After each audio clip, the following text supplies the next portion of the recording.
咧講嘅係咩咧？今日咧就係講咧我哋描寫嘅題目啦。咁我哋平時都講過有唔同嘅題目啦。咁我哋知道有描寫嘅題目啦，有抒情嘅題目啦，咁亦都有記敘嘅題目啦。係啦，我哋之前有講過啦，記描書啦，係咪？記描書呢三樣嘢啦，通常咧我哋都會連埋一齊去寫嘅，係咪？咁其中咧描寫嗰部分咧都好重要嘅，尤其是咧我哋做人物描寫嘅寫作題目。你哋做過啲乜嘢人物描寫嘅題目啊？唔係好記得啦。唔係好記得，例如好多啦，我的 XX 係啦，我的妹妹啊，我的爸爸，我的老師啦，係咪？咁仲有好多啦，例如一位我敬佩的人啦，我欣賞嘅人啦，係咪？係啦，呢類題目啦，咁我哋咧可以由身邊嘅人着手啦，去寫呢啲題目嘅。咁我哋寫之前啦，咁我哋一開始嘅時候啦，嗱，好普遍嘅公式啦，咁我哋一開始咧寫個外表先嘅，係咪？係啦，寫佢個外表嘅。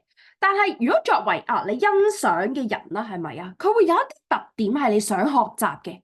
係啦，除咗你寫外表之外啦，係咪？咁你亦都會寫啲乜嘢？係啦，你會寫佢性格啦。係啦，咁所以我哋要注意啦。係啦，我哋做呢一種人物描寫嘅題目啦，我哋需要咧有幾個方法咧去直接描寫個人物噶。係啦，直接描寫。好啦，有咩描寫手法？有咩直接嘅描寫手法你哋學過噶？例如其中一個可能係外貌描寫啦，仲有啲乜嘢你哋係可能學過噶？子俊係外貌。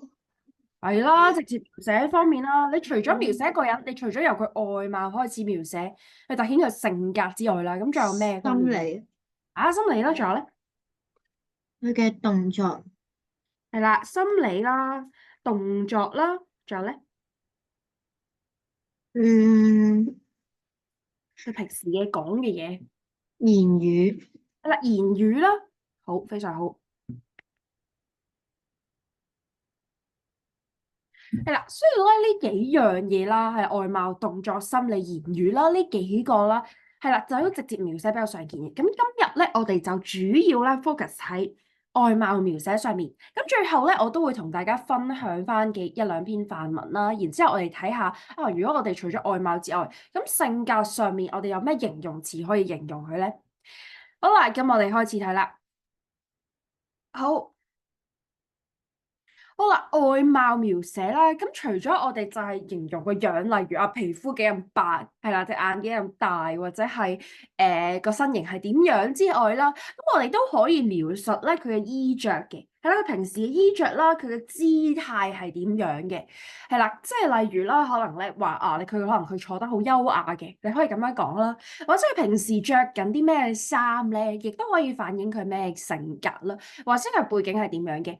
例如啦，佢係一個唔誇張嘅人嚟噶，係啦，佢係一個唔誇張，佢性格唔誇張，佢着嘅衫咧可能就好樸素嘅，係啦，好樸素嘅，係啦，反映啲咩性格啊？係啦，係啦，反映啲咩性格咧？如果佢着衫好樸素平時淨係着一件 T-shirt 啊，係啦，性格咧可能反映咧佢係一個唔誇張啦，甚至咧可能有啲謙虛嘅人嘅，好，或者入緊嚟。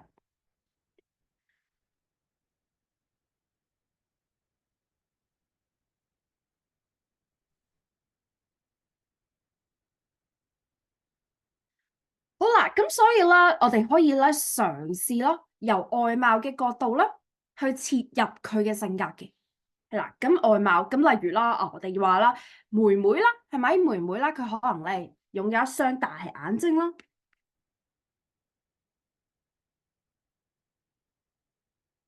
係啦，妹妹眨下嘅大眼睛我哋可以聯想到啲咩形象咧？咁多數咧，我哋都會聯想到咧，妹妹眨下嘅大眼睛咧，我哋會聯想到妹妹係一個天真爛漫嘅人嘅，係啊，天真爛漫嘅人嘅。好啦。天真啦。OK，咁所以啦，我哋揭示翻咧佢嘅思想性質啦。除咗我哋嘅人物描寫之外啦，咁我哋可以透過佢個外貌啦，然之後再揭示翻咧佢個思想啦，佢嘅性格係點樣嘅，然之後去表達翻你究竟喜愛呢個人物啦，定係唔中意呢個人物啊？加深翻你對呢個人物嘅印象啦。好啦，咁所以啦，外貌描寫啦，啱啱所講啦，外貌描寫咧，其實咧你要表現翻你個人物特點噶。例如咧，可能 Bonnie 啦，平時咧就好中意着呢一個寵物小精靈嘅T 恤嘅，咁咧就突顯出咧佢一個天真啦，同埋咧好喜愛卡通，好喜愛卡通嘅呢個特點啦。咁就係咁啦。你中唔中意着寵物小精靈 T 恤噶？真係中意噶，俾我估中咗。係啦，咁你平時嘅衣着啦，或者你平時嘅外表啦，咁可能咧都反映你嘅性格嘅。好啦。咁例如第一句啦，咁我哋試下睇下啦，下面嗰句句子啦，咁究竟咧反映佢嘅咩性格咧，或者你哋從佢嘅外表入邊咧，你覺得佢係啲咩形象咧？好啦，例如第一句啦，我的媽媽咧天生咧一張蘋果似的圓臉，蘋果嘅圓臉啦，臉上啦有大大嘅眼睛噶，眼睛好大啦，高高嘅鼻子，還有一張櫻桃小嘴。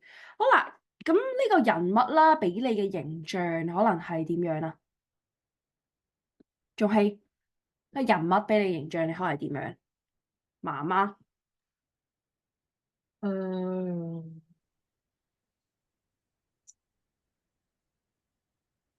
好啦，佢話蘋果似嘅圓臉啊嘛，大嘅眼睛啊嘛，櫻桃小嘴，你覺得咧佢應該係啲好嚴厲嘅形象啦，定係啲好親切可愛嘅形象啊？親切可愛。係啦，咁所以咧，其實你由外表睇啦，咁你都可以咧見到佢可能會有呢個形象嘅，非常好啊。係啦，親切可愛啦。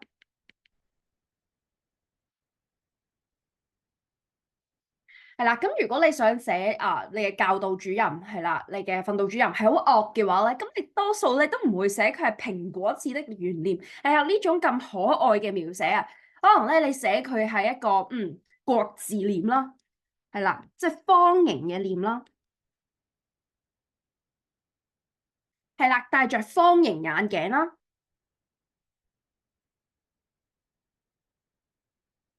係方形嘅黑框眼鏡啦。係啦，平時係冇表情嘅，咁呢個咧反而你可以突出到一種嚴厲嘅形象啦。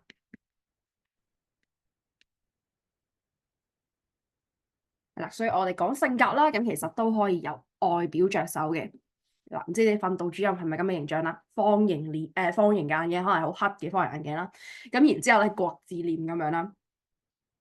好啦，咁第二句啦，咁就見到啦。OK，妹妹今年6歲啦，一張圓圓的臉蛋啦，帶有一雙大大嘅眼睛啦，眼睛咧係高高鼻子。我最喜歡那櫻桃小嘴，係啦，真是可愛極啦。係講完媽媽嘅親切可愛啦，咁妹妹都可以咁講噶。如果咧佢俾你一種親切啊、可愛啊、天真嘅形象啦，咁你都可以咁樣寫嘅。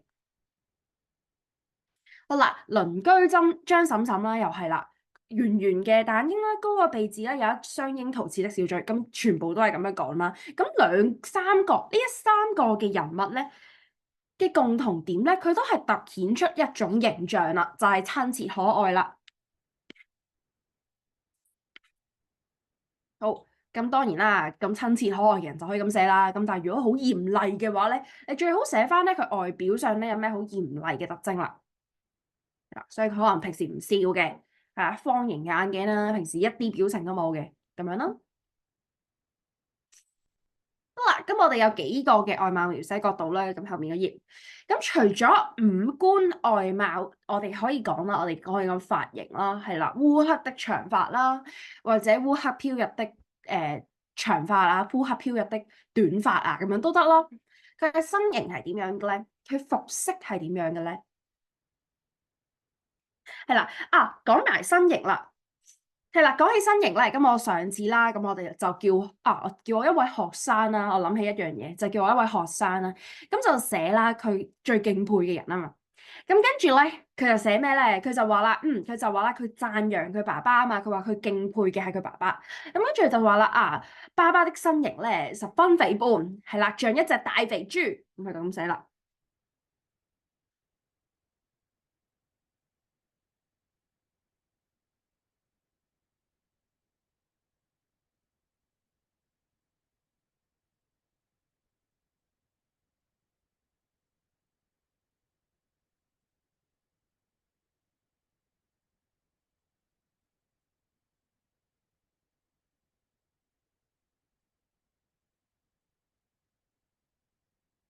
好啦，我想問咧，像一隻大肥豬形容爸爸啦，你覺得恰唔恰當啊，同學仔？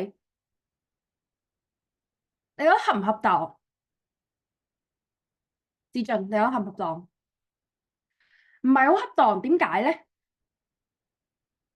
點解？咦，我用咁佢個身形好肥胖啦，咁我點解唔可以話佢大肥豬咁樣咧？好，以喬，因為個題目係話你敬佩嘅人，而佢講身形好肥胖咧就係負面嘅。你話佢好大隻冇嘢，係，OK，係啦，冇錯嘅。嗱，你講話咧，冇錯，個題目係一個敬佩嘅人啦。咁你講佢肥胖啦，肥胖其實冇問題㗎，呢個係一個客觀嘅描述啦。咁但係當我哋講到話佢似一隻大肥豬啦，咁呢個咧我哋就會覺得有啲負面啦。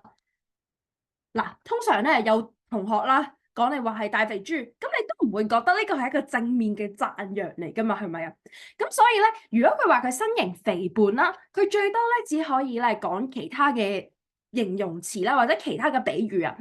我就俾咗第二個比喻佢啦。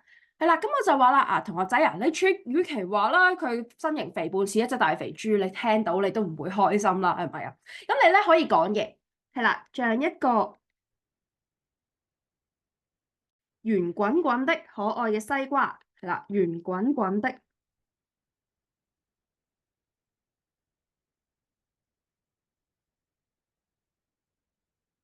係啦，十分可愛或者惹人喜愛啦，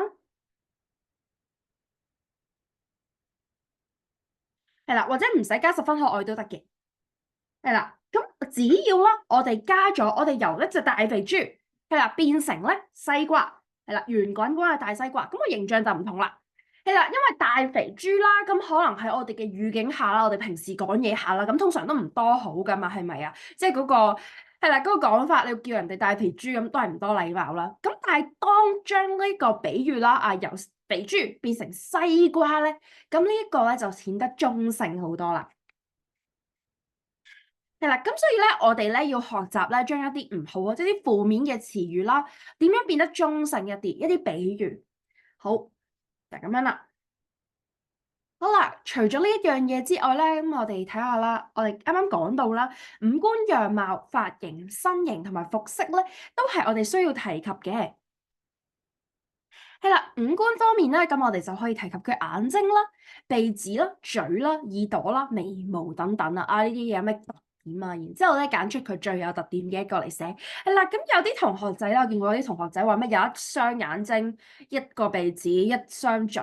係啦，咁我估我個個人都有嘅。咁我唔知點解佢要咁寫。係啦，咁咧，所以咧，你哋可以揀一啲有特點啲嘅出嚟寫嘅。係啦，例如咧，你發現咧佢圓圓嘅鼻子，咁你就講佢鼻子咧圓圓的咁樣啦，或者圓圓的臉，咁就講佢臉係圓圓的。好啦，咁我哋見到啦，後面嗰頁啦，咁我哋有相當多嘅詞語啦，俾大家揀噶。咁呢個咧詞語庫啦。咁臉部方面啦，啱啱講咗啦，圓臉咧就可能俾一種咧親切嘅感覺啦，係咪？係啦，混圓嘅臉咯。你通常咧，我哋見到咧一個人係圓臉啦，咁我哋第一個印象啦，都係好可愛啊，好親切啊咁樣嘅感覺啦。好啦，咁如果猴子一般嘅臉啦，通常咧會俾我哋咩感覺啊？仲係你見到猴子一樣嘅臉，你可能會有咩印象啊？誒，好曳，係啦，冇錯啦，非常好啦，係啦，頑皮啦，或者咧馬騮啦，你一馬騮啦，你會諗起佢可能好正啊，好機靈啦，係咪啊？或者咧係好敏捷嘅。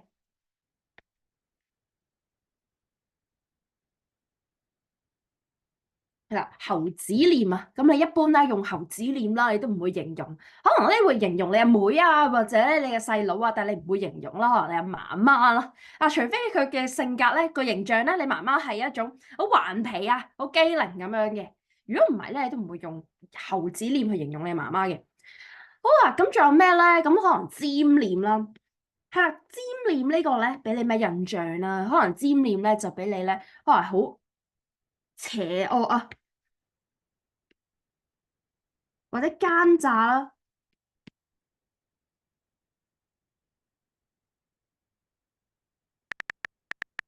係啦，奸詐咁樣嘅形象嘅。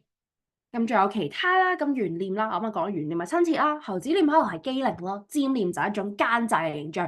咁方臉咧，可能就係一種咧正直啦。好啦，方臉係點樣嘅？平時大家見到啊，咁樣嘅類似係咁樣嘅，係啦，咁樣嘅面啦。咁通常咧方臉啦，咁可能會有一種正直啦，同埋嚴肅嘅感覺嘅。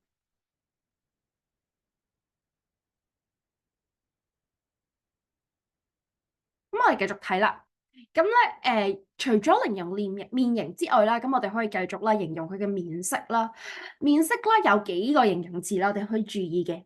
咁例如啦，面色咧係黝黑嘅，咁即係咧平時啦，佢黝黑嘅話，你可以通常咧我哋會諗起啲咩人啦？可能咧係體力勞動比較多嘅人啦，或者咧健康啲嘅人啦，即係皮膚膚色比較健康嘅人啦，或者咧係比較喜愛運動嘅人嘅。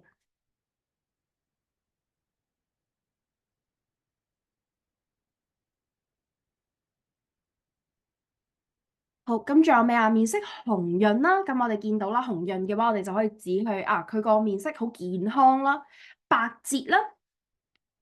咁仲有咩啊？可能蒼白啊、慘白呢啲咧就比較少用啦。係啦，咁呢啲咧就睇落係有啲病奄奄嘅感覺啦。如果係病人，我哋就可以用呢啲啦，或者係老邁嘅人啦，可能你婆婆啊，係啦，或者係爺爺啊，就嚟係爺爺啊嗰啲啦，去病重嗰啲人啦，等等，咁我哋就可以咁樣寫啦。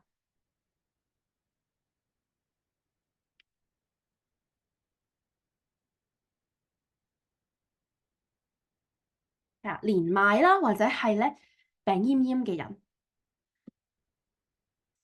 咁當然啦，你都可以寫年邁啦，或係非常之年長嘅人啦，或臉色紅潤嘅。係啦，你可以指出啦，佢而家咁老咧，佢雖然咧已經好年老啦，但係佢臉色咧仍然係好紅潤嘅，即係突出翻佢好健康嘅一個健康嘅一個特點啦。好啦，後面啦，咁有其他形容外貌噶啦，我唔多講啦。咁你哋可以注意啦。咁就係例如咧，有啲詞語，例如滿臉皺紋啦，咁可能形容老人家啦，係咪啊？咁青面獠牙啦，就形容啲好惡嘅人啦。咁跟住仲有其他字，其貌不揚啦，其貌不揚咧就係指醜陋嘅意思啊。係啦，奇形怪相啊，年老色衰咁樣啦。咁我唔多講啦。咁除咗形容咧，係啦塊面之外咧，咁我哋亦都可以形容眼睛啦。咁眼睛咧嚟嚟去去得嗰幾個形容詞嘅啫。咁但係咧，我哋可以咧，我哋注意呢度啦。咁其實咧，我哋可以形容個眼神嘅。係啦，眼神方面啦，咁我哋見到啦，呢幾個形容詞咧非常好嘅形容詞啦。咁例如啦，我哋可以話佢嘅眼神咧係炯炯有神㗎，好精神啦。係啦，隻眼咧有光嘅，咁叫炯炯有神啦。咁我哋亦都可以形容啦，佢眼神係呆滯嘅，係啦，就好似各位同學上堂嘅眼神啦，呆滯咗嘅，係啦。咁咧，咁呆滯咗咧，即係冇乜眼神咁樣啦。我哋平時講啦，好似呆呆地咁樣啦。好啦，銳利啦，係啦，我哋都可以話銳利嘅。咩情況下銳利咧？可能你訓導主任係啦，捉到你出貓，咁佢眼神就變得相當銳利啦。咁銳利啦，可以咁樣有呢一個形容詞啦。咁所以呢三個咧，佢哋都可以注意嘅。好，咁手腳啦，可以唔多講啦。咁但係你可以咧，如果你想仔細啲講嘅話咧，咁例如咧，佢年老啦，咁你都可以講話咧，佢係手上面啦滿手老繭啦。咁然之後或者佢係成日工作啦，你都可以指出呢一點嘅。好，眉毛啦，係啦，咁粗黑啊，起梳。咁如果咧，啱啱講過啦，係啦，佢咩形象，俾咩性格咧，咁你都可以按照嗰個方向咧去寫佢個外表噶。例如咧，訓導主任啦，係咪？訓導主任咧，佢個眉毛可能係粗黑嘅咁樣啦。咁仲有咧就係啦，鼻子啊、嘴巴啦，咁呢啲唔講啦。咁我哋睇後面嗰個示例啦。好，這個小男孩啦，長得虎頭虎腦啊，係啦，特別是淡眉下那雙黑葡萄似的眼睛啦，滴溜溜。好，咁我哋見到幾個形容詞咯，黑葡萄似的，滴溜溜，不停地四下張望啦，充滿着強烈的求知慾望。每當他忽閃着眼睛咧，看着我的時候，我知道啦，他又要問問題了。好啦，呢一個小段落啦，咁我哋已經見到啦，呢個小男孩啦，佢黑葡萄嘅眼睛滴溜溜咁四下張望，咁佢個神態係咁樣嘅，咁又忽閃着眼睛啦，咁我哋知道，我哋可以估到呢個小男孩可能係會有咩嘅性格。好，Kyle 喺咪度？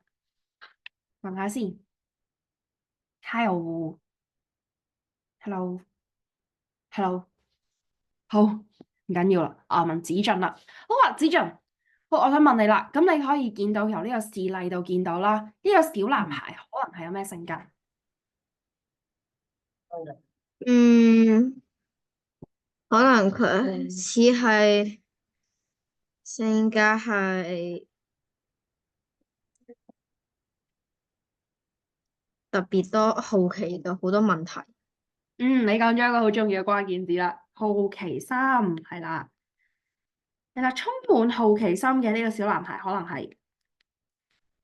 咁所以咧，我哋咧想形容呢一個充滿好奇心嘅人咧，就可以咁樣用啦。係啦，隻眼睛咧喐嚟喐去啦，係咪啊？然之後咧，佢就好強烈嘅求知慾望啦，隻眼咧忽閃着嘅，即係眨下望佢嘅時候咧，就知道要問問題啦。因為我哋知道啦，呢個係一個老師眼中啦，去望住學生嘅時候咧，會有咁反應啦。係啦。咁有時候咧，髮型咧都可以體現人物性格嘅喎。除咗眼睛之外啦，咁我哋見到啦，第一句啦，姐姐美麗嘅頭髮啦，披散在身上啦，像一股褐色的小瀑布一樣啊，波浪起伏。呢個係逗號嚟㗎，波浪起伏，金光閃閃啊！好，第二句啦，那一頭烏黑般的長髮啦，掩映在他的額上啦，好像啦暮色啦，在籠罩着西方的晚霞。係啦，咁我哋見到啦，哇！呢兩句啦，好靚喎。係啦，褐色嘅小瀑布啦，我哋攞景物啦去描寫佢嘅頭髮啦。係啦，波浪起伏，金光閃閃，仲有咩啊？烏雲一般嘅長髮啦，暮色啊，籠罩着西方嘅晚霞。非常靚啦，咁指緊啲乜嘢啊？暮色係乜嘢？暮色咪就係佢頭髮咯。而西方嘅晚霞咧，就係佢嘅臉啊，係啦，暗示咧就係佢嘅臉啊。因為咧，你當啦呢個頭髮啦，係啦，遮佢嘅額上面啦，係咪？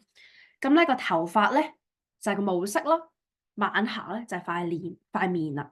咁所以咧，我哋可以見到啦。嗱，佢冇直接咧去形容啦呢一個人嘅性格係點樣啦，或者佢外貌係點樣，但我哋估到佢大概係點樣㗎？Bonnie，估到佢外貌或者形象係點樣㗎？誒，你就咁估啦，你覺得佢可能係靚啊，但係唔靚㗎呢兩個女子？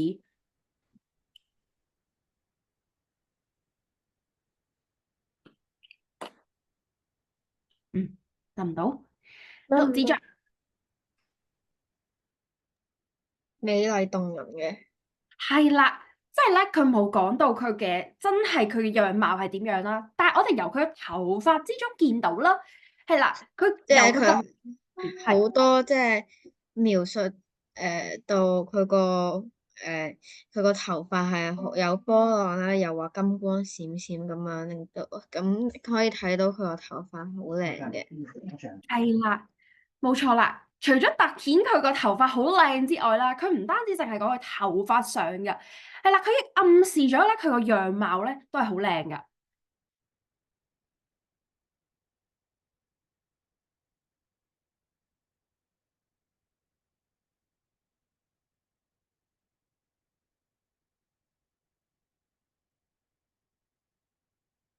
係啦，而氣質咧，嗱佢亦都有其他形象啦，形象啦就可能係啦，氣質優雅啦。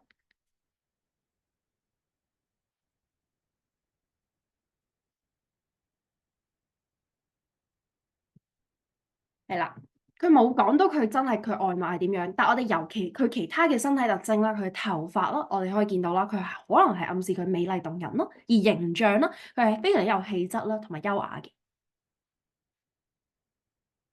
嗱，咁我哋寫一啲有氣質嘅人咧，就可以咁樣寫啦。咁就當然唔會寫話咩佢啲頭髮咧亂糟糟嘅，咁咧我哋就唔會有一個咧佢好有氣質啊，或者佢好靚嘅形象啦。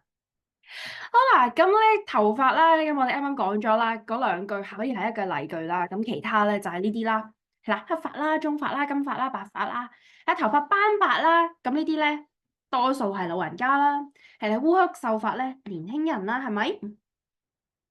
咁仲有好多人好多係咩啊？啱啱講咗啦，咁就係一頭柔軟秀麗嘅頭髮啦，咁你可能形容一個有氣質嘅美女啦。咁但係我哋想講啦，我哋講到啦嗰個人咧平時好亂噶喎，可能江老師我啦，係啦，平時好亂嗰啲頭髮係啦，都冇洗過咁樣啦，係啦，咁咧我哋就可以用咧雜亂嚟形容啦，蓬鬆嚟形容啦，係啦，雜亂啦，或者一頭雜草般的頭髮啦，係雜草般的頭髮啦。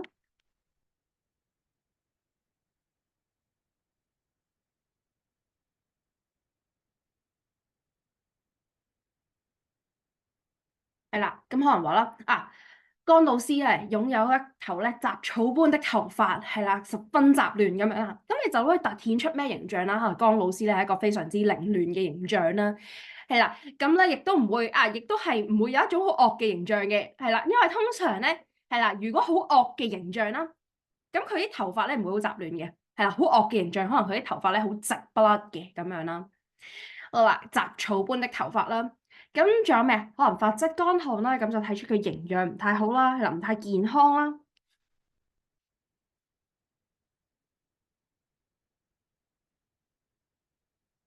可能伴隨其他形容詞就可能瘦小啊、身形瘦小啊咁樣啦。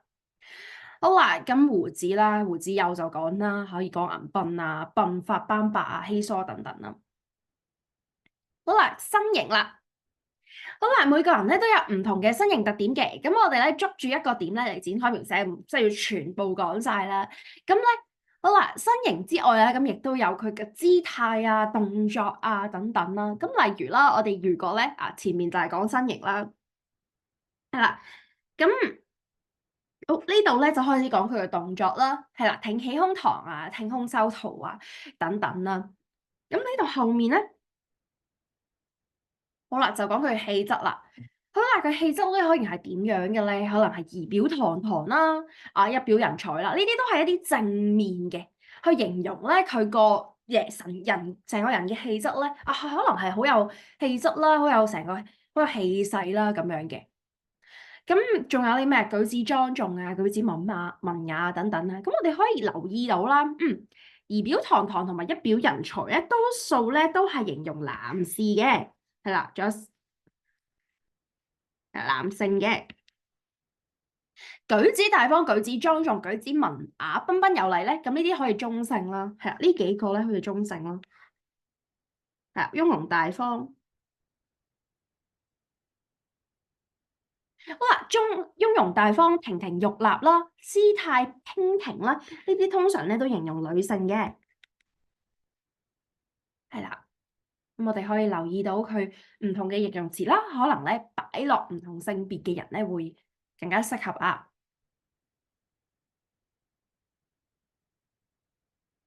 好啦，咁其他身體部分啊、身形啊，咁呢度咧，你哋都可以參考一下啦。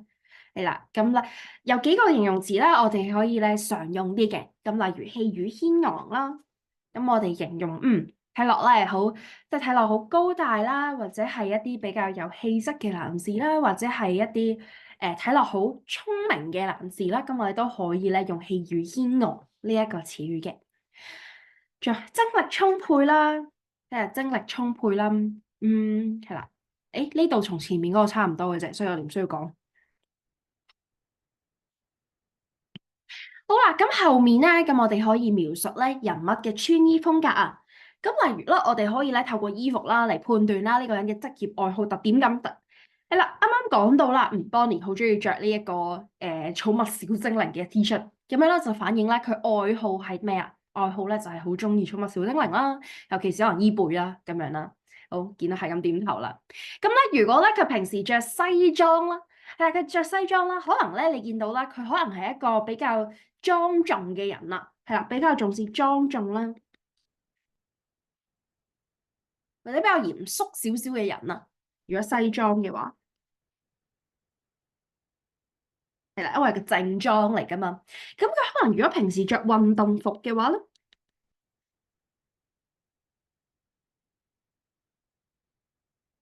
係啦，休閒啦、隨意嘅人啦，或者係啦有一種休閒嘅形象啦，嗱，輕鬆隨意嘅佢個性格可能係。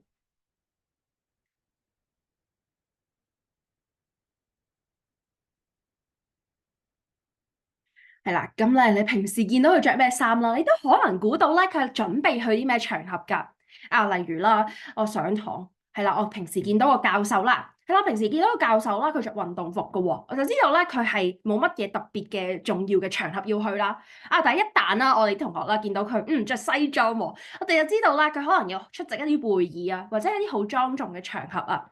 咁所以咧，我哋見到啦，唔同着裝啦，都反映佢嘅形象啦。係咪反映嘅形象啦，同埋咧佢會去啲咩場合啦，仲有佢嘅特點嘅。好啦，咁外貌描寫啦，一般咧我哋寫整體啦，然之後咧再去局部描寫㗎。咁或者咧由上到下嘅順序咧去進行外貌描寫嘅。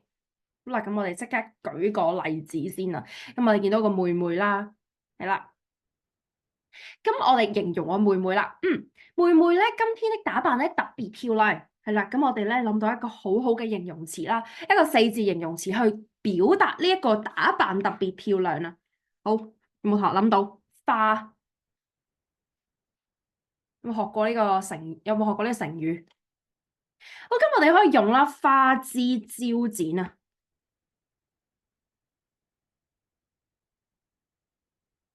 係啦，花枝招展呢個好好嘅、好靚嘅成語啦。咁就話啦，妹妹今日咧真係花枝招展啊！嗱，妹妹今天咧花枝招展，好靚啦，係啦，打扮到好靚啦。佢點樣㗎？佢首先咧描述咗佢一個整體啦，然之後局部係點樣嘅咧？局部啦，佢頭上面咧紮住咧一個紅紅嘅蝴蝶結啦，身上咧就着住一件咧帶紅白間條嘅連衣裙。我覺得唔係特別靚啦。係啦，身上咧就着住係啦，咁腳上面咧就穿着雪白的襪子啦，黑黑的鞋子啦，遠看啦真像一隻花蝴蝶。咁我哋見到啦，佢由整體開始講起啦。整體啦，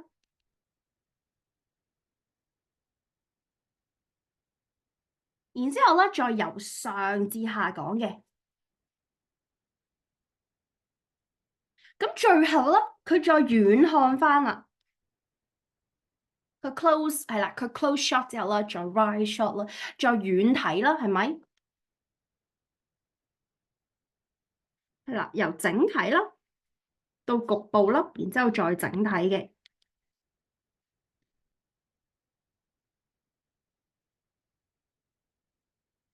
咁我哋再加個比喻啦，大概就咁樣啦。